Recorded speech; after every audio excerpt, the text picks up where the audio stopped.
akan membacakan materi, akan menjelaskan materi kami. Oke, next.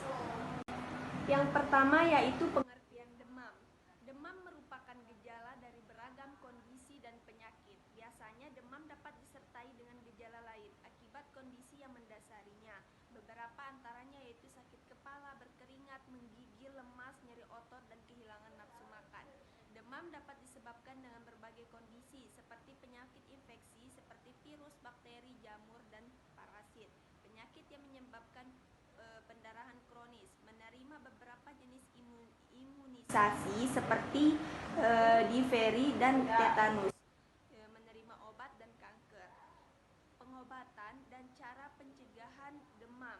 Demam dapat menimbulkan rasa tidak nyaman. Hal ini tersebut dapat diatasi dengan beristirahat, minum air yang cukup, dan mengkonsumsi obat penurun demam seperti paracetamol. Apabila demam disebabkan oleh infeksi, maka dokter akan memberikan obat yang mengatasi infeksi tersebut. Beberapa obat yang diberikan: obat antivirus, obat antibiotik, dan obat anti jamur.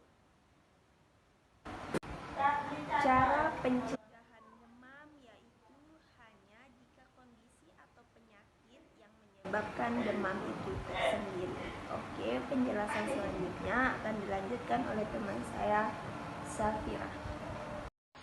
Bismillahirrahmanirrahim. Assalamualaikum warahmatullahi wabarakatuh. Perkenalkan, nama saya Safira Pratiwi, NIM 200110033, kelas 2B, Fakultas Tarbiyah dan Keguruan, jurusan PIAUD. Di sini saya akan melanjutkan penjelasan dari Sylvia Rawi Kitarib. Yang kedua, pengertian batuk. Batuk adalah respon alami dari tubuh sebagai sistem pertahanan untuk mengeluarkan zat dan partikel dari dalam saluran pernapasan, serta mencegah benda asing masuk ke saluran napas bawah tenggorokan, dan saluran napas dilengkapi saraf yang merasakan jika terdapat bahan atau zat yang mengganggu. Berdasarkan penyebabnya, batuk dibagi menjadi dua jenis, yaitu batuk akut atau berlangsung dalam jangka pendek dan batuk kronis atau berlangsung dalam waktu yang lama. Yang pertama, batuk akut. Penyebab batuk jangka pendek ini antara lain: yang pertama, infeksi saluran pernapasan atas yang menyerang tenggorokan atau sinus. Contohnya adalah pilek, flu, radang tenggorokan, dan sinusitis. Yang kedua, infeksi saluran pernapasan bawah yang memengaruhi paru-paru atau saluran udara bagian bawah. Contohnya bronkitis akut atau pneumonia. Yang ketiga, alergi seperti rinitis, alergi atau demam.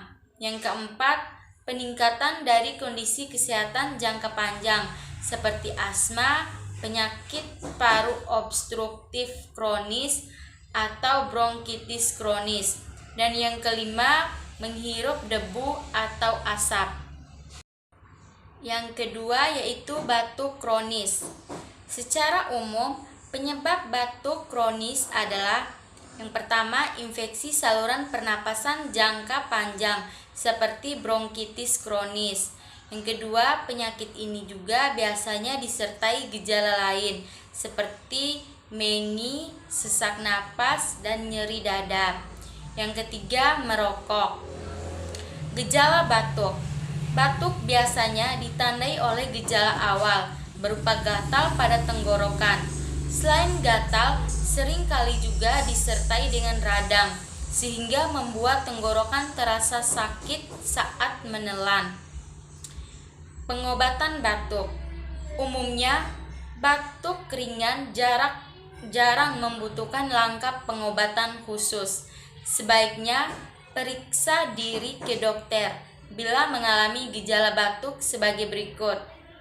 Yang pertama, lebih dari 3 minggu akibat infeksi virus. Yang kedua, bertambah parah. Yang ketiga, disertai darah, kesulitan bernapas, sakit dada, penurunan berat badan tanpa alasan jelas, demam atau terjadi pembengkakan dan muncul benjolan di leher. Yang ketiga yaitu pengertian pilek.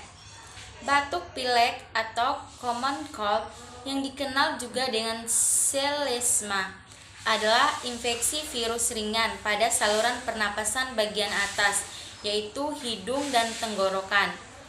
Infeksi virus yang menyebabkan batuk pilek dapat menyebar secara langsung lewat percikan lendir dari saluran pernapasan penderita, ataupun secara tidak langsung melalui tangan. Batuk pilek bisa dialami oleh siapa saja, mulai dari anak-anak hingga dewasa.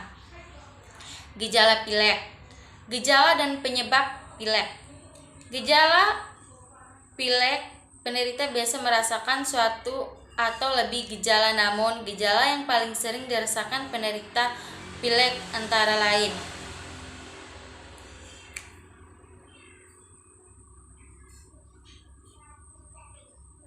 yang pertama, infeksi. Pilek dapat terjadi ketika virus menginfeksi hidung, tenggorokan, atau sinus. Yang kedua, alergi. Seseorang dapat mengalami pilek bila terpapar zat yang memicu alergi, misalnya debu, bulu binatang, atau serbuk sari bunga. Kondisi ini disebut juga rinitis alergi. Yang ketiga, paparan udara dingin atau kering. Udara dingin dan kering dapat mengubah keseimbangan cairan di dalam saluran hidung, sehingga memicu sistem saraf di hidung untuk mengeluarkan cairan. Yang keempat, konsumsi makanan pedas. Pilek dapat memicu oleh konsumsi makanan pedas, misalnya makanan yang dibumbui cabai, bawang, dan lada hitam. Efek samping obat. Sejumlah obat dapat menimbulkan efek samping pilek, misalnya obat tekanan darah tinggi, pil KB, dan obat penyakit jantung. Pengobatan pilek. Pilek dapat diredakan dengan banyak minum air putih dan beristirahat yang cukup. Pada pilek yang lebih berat, dokter akan meresepkan obat sesuai dengan penyebab yang mendasari. Di antaranya adalah obat untuk melegakan hidung tersumbat, baik yang disemprot langsung ke hidung ataupun diminum. Yang kedua, obat anti alergi seperti kloropheniramin, fexofenadin, loratadin, dimendrinet, dan keritizen. Pencegah pilek. Pilek dapat dicegah dengan menjaga kebersihan tubuh dan menghindari zat pemicu alergi, antara lain melalui beberapa langkah berikut.